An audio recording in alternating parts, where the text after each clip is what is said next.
Hai Youth, jumpa kembali dalam acara YFC. Kali ini kita akan menyimak tulisan dari Pendeta Ana Nuraini dalam buku Renungan Youth for Christ dengan judul Tentang Terang, berdasarkan Kisah Para Rasul 9 ayatnya yang pertama sampai dengan yang ke-9.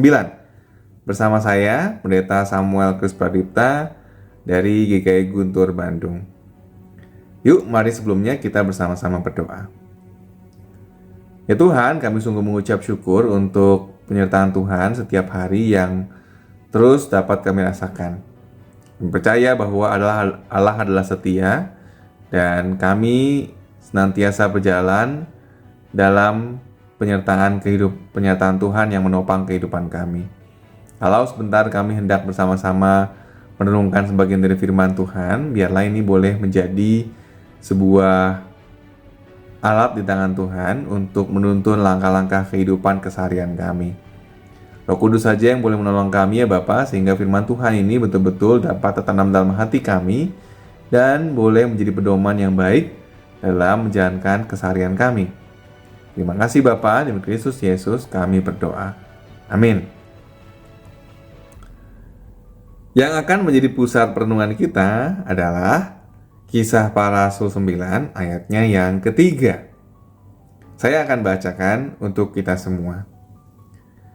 Dalam perjalanannya ke Damsyik, ketika ia sudah dekat kota itu, tiba-tiba cahaya memancar dari langit mengelilingi dia. Bayangkan, seorang yang tersesat di tengah hutan, malam hari, tanpa cahaya sedikit pun, ia meraba-raba, takut melangkah karena bisa membuatnya terjatuh atau tersesat lebih jauh. Namun, saat cahaya kecil dari senter menyala, seketika itu juga arah menjadi jelas. Harapan pun kembali. Terang itu tidak mengusir semua kegelapan sekaligus, tetapi cukup untuk menuntun selangkah demi selangkah. Demikian juga dalam hidup ini. Di saat tersesat dalam kegelapan dosa, terang dari Tuhan dapat memberi arah dan keselamatan. Saulus adalah seorang yang dikenal kejam terhadap para pengikut Kristus. Ia rela menempuh perjalanan jauh dari Yerusalem ke Damsyik yang memakan waktu sekitar 5-7 hari untuk sampai. Itu semua ia lakukan untuk menangkap dan menganiaya pengikut Kristus. Namun hidupnya berubah 180 derajat ketika terang dari langit menyinari dirinya dan ia mendengar suara Yesus. Dalam sekejap, Saulus menjadi buta dan tak bisa melanjutkan perjalanannya. Bukan hanya matanya yang ditutup, tetapi hidup lamanya juga berhenti. Ia yang dikenal sebagai Saulus sang penganiaya, diubahkan menjadi Paulus sang rasul yang memberitakan keselamatan Kristus. Youth, Tuhan yang sama masih terus memancarkan terangnya sampai hari ini.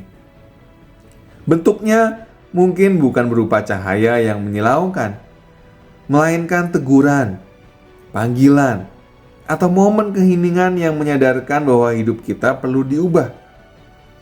Saat terang itu datang, jangan diabaikan. Biarkan Tuhan mengubah hati dan arah hidup kita seperti yang Dia lakukan kepada Paulus. Mari kita berdoa. Ya Tuhan, kami mengucap syukur untuk firman Tuhan yang boleh mengingatkan kami untuk senantiasa berserah kepada Tuhan yang memancarkan terang yang dapat menerangi kehidupan kami dan mengubahkan langkah-langkah kehidupan kami senantiasa.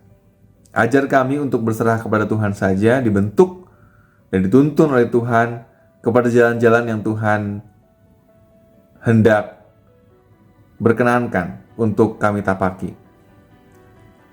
Ajar kami untuk berserah kepada Tuhan dan ikut saja segala apa yang Tuhan mau dalam kehidupan kami.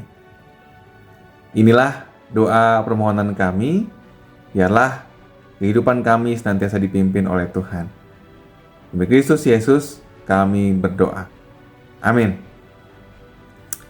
Demikian renungan kita hari ini. Jangan lupa subscribe, like, dan bagikan kepada yang lain.